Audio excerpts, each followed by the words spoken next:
দেখো আজকে আমরা সিঁড়ি ভাঙা অঙ্ক শিখব টাইপ 1। এটা প্লাস থাকলে কেমন হয় দেখাচ্ছি। নিচে যেটা থাকবে লিখবে 1/3 আছে 1 আর 3। তাহলে দেখো ফার্স্টে +4, দেখো 4 3 যা 12, 1 কত হয় 13। তারপরে দেখো +3, 13 3 যা কত হয় 39, 39 3 কত হয় 42। আবার দেখো কি আছে +2, দেখো 42 2 যা 84 আর 13 97। তাহলে অ্যান্সার কী হয়ে যাবে 42/97। বুঝতে পারলে সবাই?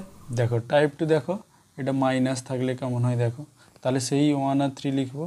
ফার্স্টে কে আছে দেখো -2, তাহলে 3 2 যা 6, -1 করবো এখানে, তাহলে কত হবে 5।